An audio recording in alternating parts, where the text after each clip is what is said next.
सो hey guys, कैसे हैं आप सभी लोग। उम्मीद करता हूँ आप लोग सभी सेफ़ होंगे। तो जैसा कि हमने लास्ट वीडियो में कंजम्पशन गुड्स पढ़ा, कैपिटल गुड्स पढ़ा, बहुत ही अच्छे से अपने कॉन्सेप्ट को क्लियर किया विद एग्जांपल के साथ। और मैंने उसके कुछ इंपॉर्टेंट क्वेश्चंस भी बताए कि एग्ज़ाम में कैसे क्वेश्चंस पूछे जाते हैं। तो आज की इस वीडियो में हम कंटिन्यू करने वाले हैं एक नए कॉन्सेप्ट के साथ, जो कि है इन्वेस्टमेंट एंड डेप्रिसिएशन। ये दो कॉन्सेप्ट आज हम क्लियर करने वाले हैं और देखेंगे कि ये इन्वेस्टमेंट जो है हमारी इकोनॉमी में कैसे कंट्रीब्यूट करता है, या डेप्रिसिएशन किस तरीके से हमारी इकोनॉमी में कंट्रीब्यूशन लाते हैं। तो यहाँ से धीरे धीरे हम नेशनल इनकम की तरफ बढ़ रहे हैं। एंड आई विश कि मैं जो है नेक्स्ट वीडियो नेशनल इनकम की ही लेकर आऊँ। तो गाइस, मेरी आपसे एक रिक्वेस्ट है कि आपने अगर लास्ट कॉन्सेप्ट क्लियर नहीं किया है तो लिंक जो है डिस्क्रिप्शन में दिया हुआ है, आप वो चेक कर सकते हैं, वीडियो को देख सकते हैं, जिससे कि कॉन्सेप्ट जो है अच्छे से क्लियर हो जाए। अगर कॉन्सेप्ट क्लियर है तो डेफिनेटली हमेशा की तरह वही कहूँगा कि एग्ज़ाम में कैसा भी क्वेश्चन आ जाए वो आप कर लोगे। तो बढ़ते हैं अपने नेक्स्ट कॉन्सेप्ट की तरफ, which is investment. Investment actually में होता क्या है? जनरली इन्वेस्टमेंट देखा जाए तो कहीं भी आप इन्वेस्ट करते हैं तो उसके बदले में आपको मिलता है रिटर्न।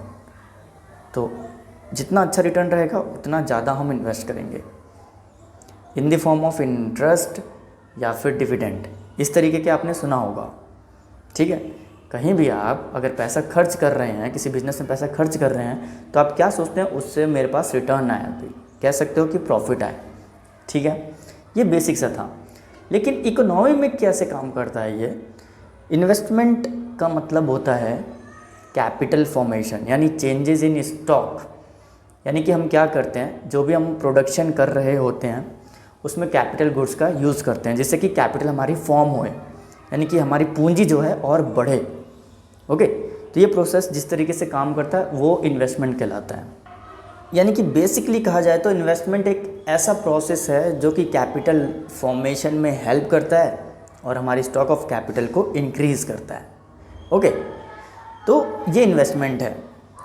तो देखिए, इन्वेस्टमेंट के दो कंपोनेंट्स हैं। फर्स्ट है फिक्स्ड इन्वेस्टमेंट एंड सेकंड है इन्वेंटरी इन्वेस्टमेंट। अब फिक्स्ड इन्वेस्टमेंट ना एक एग्जांपल के थ्रू समझाऊंगा, और एग्जांपल समझाते ही आपका जो ये डाउट है या फिर फिक्स्ड इन्वेस्टमेंट क्या है वो बिल्कुल क्लियर हो जाएगा।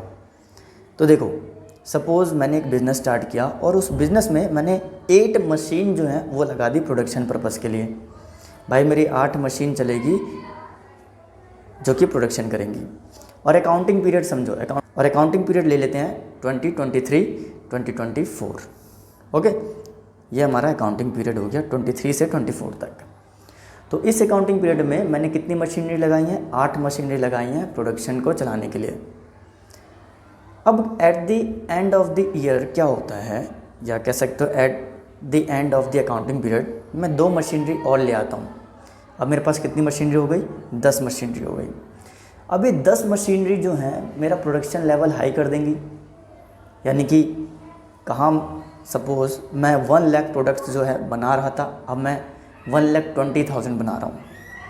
तो इससे मेरे पास पैसा आ गया, कैपिटल फॉर्मेशन हो गई, स्टॉक में इंक्रीमेंट हो गई। तो ये है हमारा fixed investment. It is also known as, आप फिक्स एसेट्स में इन्वेस्ट कर रहे हो। मशीनरी हमारी फिक्स एसेट्स है जिससे कि प्रोडक्शन बढ़ रहा है और कैपिटल फॉर्म हो रही है। तो ये ध्यान रखना, ये हमारा कहलाता है fixed investment. Okay, I hope आप लोगों को क्लियर हो गया होगा। तो अब फिक्स्ड इन्वेस्टमेंट निकालने का एक फॉर्मूला है।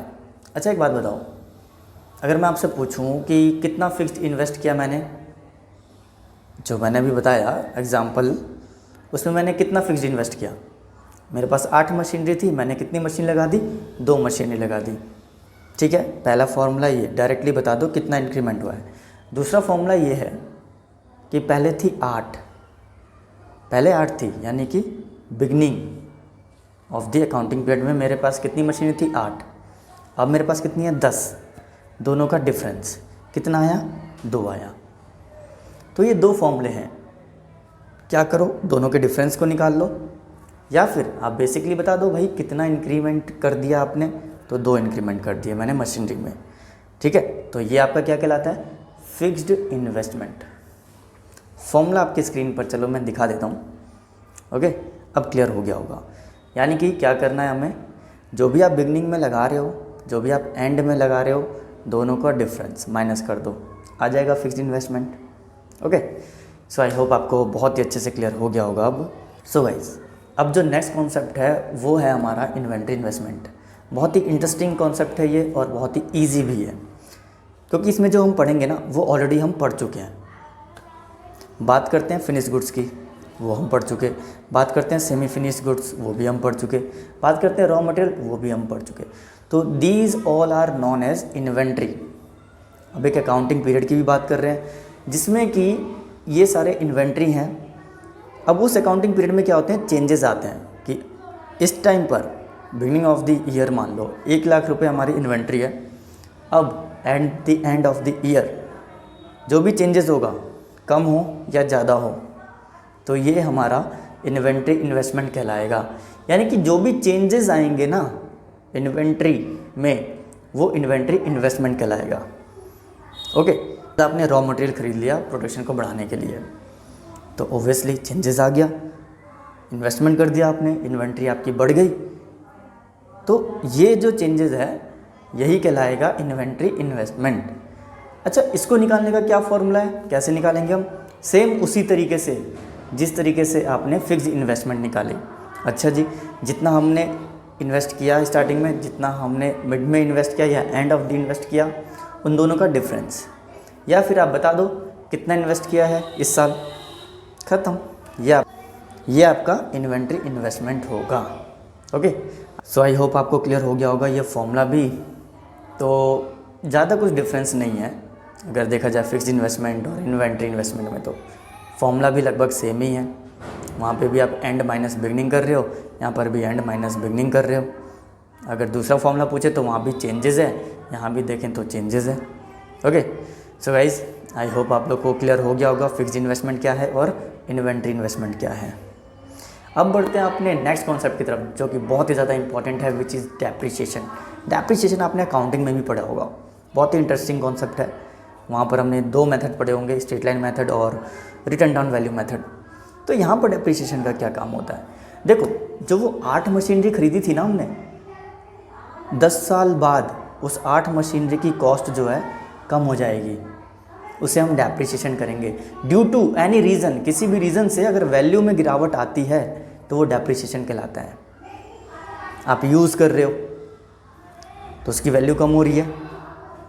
अब देखो, डेप्रिसिएशन का एक रिज़र्व फंड होता है, यानी कि हम एक रिज़र्व लेकर चलते हैं, डेप्रिसिएशन रिज़र्व फंड, जिससे कि आगे फ्यूचर में जो है हमें काम आ सके। देखो, होता ये है कि ऐसा जो है, मतलब कि जो भी एक्सीडेंटल मैं बता रहा हूँ या कोई इंसिडेंट हो गया, मिस हैपनिंग हो गई, तो ये इन फ्यूचर हो सकते हैं। तो उसके लिए हम क्या करते हैं, इनको 2 कैटेगरी में डिवाइड कर दिया गया है, एक एक्सपेक्टेड और एक अनएक्सपेक्टेड। अब एक्सपेक्टेड में क्या होता है कि मान लो इन फ्यूचर कोई टेक्नोलॉजी चेंज हो गई या जो आप प्रोडक्ट बना रहे हो उसकी डिमांड कम हो गई, तो ये एक्सपेक्टेड ऑब्सोलेंस हो गए। अनएक्सपेक्टेड ऑब्सोलेंस की बात कर लेते हैं। अनएक्सपेक्टेड नेचुरल कैलेमिटी, अनएक्सपेक्टेड है, कभी भी आ सकता है। तो इन वजह से क्या होता है, डेप्रिसिएशन अप्लाई कर दिया जाता है हमारी जो फिक्स एसेट्स हैं उन पर। ओके, तो ये बहुत ही बेसिक सा कॉन्सेप्ट था डेप्रिसिएशन का, एंड आई होप आप लोग को क्लियर हो गया होगा। तो दोस्तों, अब यहाँ पर 2 बातें निकल कर आती हैं, एक आता है ग्रॉस इन्वेस्टमेंट, एक आती है नेट इन्वेस्टमेंट। इसको इसलिए स्किप किया था क्योंकि डेप्रिसिएशन को समझाना ज़रूरी था पहले। अब मेरी बात को समझना, अब समझो मेरी बात को। ग्रॉस इन्वेस्टमेंट निकालने का फॉर्मूला होता है नेट इन्वेस्टमेंट प्लस डेप्रिसिएशन। अच्छा, नेट इन्वेस्टमेंट कैसे निकलेगा? जब आप ग्रॉस इन्वेस्टमेंट में से डेप्रिसिएशन को माइनस कर दोगे। ओके, तो इस तरीके से हम ग्रॉस इन्वेस्टमेंट और नेट इन्वेस्टमेंट को कैलकुलेट करेंगे। ओके, तो दोस्तों आज की वीडियो में बस इतना ही, और आई होप आप लोग को वीडियो जो है पसंद आई होगी। तो लाइक ज़रूर कीजिए, कमेंट में मुझे बताइए कैसे लगी आपको वीडियो, एंड कॉन्सेप्ट को ना धीरे धीरे समझा करो। कहीं भी डाउट होता है थोड़ा सा आप पीछे करके देख लिया करो। कॉन्सेप्ट अगर क्लियर कर लोगे तो कभी भी आपको कोई प्रॉब्लम नहीं आने वाली है, लेकिन कॉन्सेप्ट क्लियर नहीं होगा तो डेफिनेटली कॉम्प्लिकेशंस आएंगी ही आएंगी एग्ज़ाम में फिर। तो गाइस लास्टली यही कहना चाहता हूँ कि अगर आप इस चैनल पर नए हैं तो सब्सक्राइब ज़रूर करें ऐसी वीडियोज़ के लिए, और डोंट वरी, सारे कॉन्सेप्ट यहाँ पर हम क्लियर करने वाले हैं। हैंड रिटन नोट्स चाहिए तो वो भी आप मुझे कमेंट में बता सकते हो। एंड मिलते हैं अपनी नेक्स्ट वीडियो में। Till then take care, bye bye and all the best.